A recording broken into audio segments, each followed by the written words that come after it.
Kita lanjutkan kembali diskusi kita, Pak Kudri. Yang penting sebenarnya dari kesaksian Pak JK dalam persidangan hari ini, seberapa pentingnyakah? Karena kita masih menunggu besok Pak Budiono pagi juga akan bersaksi. Begini, apa yang disampaikan Pak Yusuf Kalla tadi memang tidak ada hal yang baru, ya kan? Nah, sebenarnya agak beda memang, ya kan. Kalau dahulu ya kita itu omong-omong itu kan di luar pengadilan. Beda antara orang memberikan keterangan di luar pengadilan dengan pengadilan. Di Jadi dalam ini konfirmasi pengadilan, aja. ya di dalam ini konfirmasi dan ini memenuhi nilai pembuktian. Nah, hanya saja juga saya heran kenapa hakimnya itu tidak mengeksplor. Kenapa dibilang, kenapa Bapak nerima aja misalnya ya, kenapa Bapak, apakah menurut Bapak ini benar?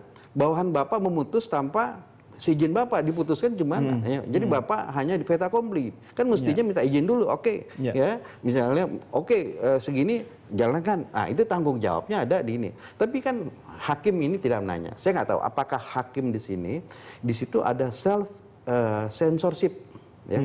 Ya, self censorship karena diliput oleh media atau karena yang dia hadapi adalah artinya bekas ya dia nggak mau ya dia hanya melihatkan ke berita acara itu aja ya, berita acara ditanya seperti ini.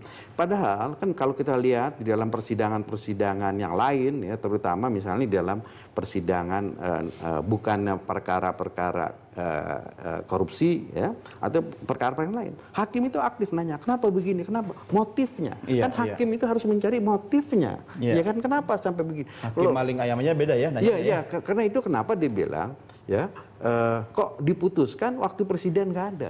Kenapa nggak nunggu presiden misalnya, kan ditanya apa alasannya, ya kenapa harus rapat dari malam sampai subuh begini. Dipaksakan harus rapat selesai. Ada alasan apa misalnya, kenapa gini. Ya, mungkin di sidang berikutnya. Tapi begini Pak Kudri, ada satu perspektif yang ingin saya mintakan komentar Anda. Kalau kita bicara tanggung jawab, ini kan keputusan ini di tangan Gubernur Bank Indonesia. Ya, undang-undangnya memberikan wewenang ada di tangan Gubernur Bank Indonesia.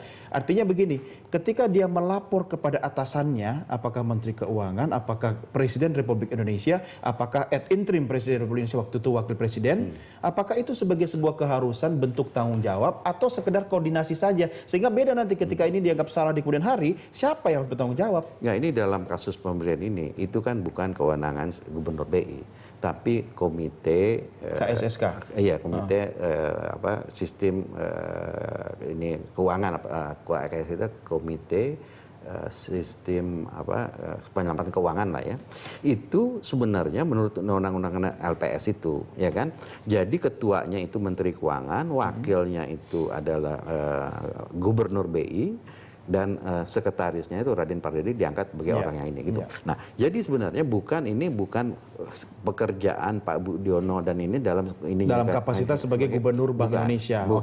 Dan ini bukan dari kabinet, tetapi ini adalah khusus memang karena undang-undang LPSK. Tetapi kan di satu segi emang Gubernur BI ini kan nggak bertanggung jawab kepada presiden ya, dia ini nggak ada tanggung jawabnya, dia cuma melaporkan ininya kan ke DPR.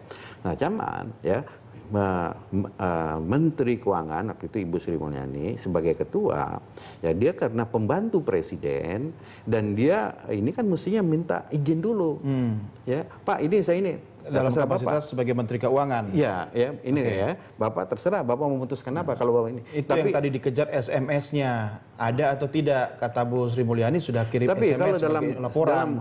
Kan nggak bisa dalam hal yang sebesar ini dengan SMS. Iya kan, ini kan bukannya bisnis warung Tegal, ya. Ini kan bisnis yang besar gitu. Masa hanya diputuskan itu hanya berdasarkan SMS? Dia kan mesti tertulis dong, written. Oke Pak, ini proposal Bapak terserah putuskan kalau gini. Kan presiden menurut menteri bagaimana? Kalau setuju saya setuju. Kan mesti ada komunikasi, tapi nggak ada. Itu yang tidak dikejar. Nah sekarang kalau secara pidana, secara pidana siapa yang harus bertanggung jawab? Iya kan? Nah bertanggung jawab ini tentu adalah orang yang terdepan yang memutus.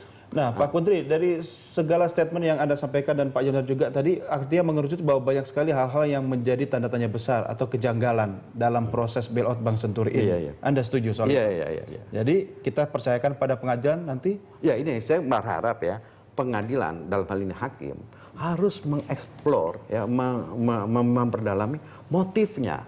Kenapa ini diambil keputusannya? Oke. Kebijakan sudah jelas itu udah ini. Tetapi kebijakan itu kan cuman ada, itu kan alat. Tetapi kebijakan itu kan waktu diterapkan itu tergantung motif yang memutuskan. Iya. Ini sama seperti membaca hati orang. Ya. Dan itu tugas pengadilan nanti. Ya, Baik. dia mengkonkretkan apa yang ada di Iya. Baik Pak Kudri. Terima kasih. Kita sudah sampai di ujung diskusi kita kali ini. Terima kasih sudah hadir bersama kami. Sampai ketemu lagi Pak.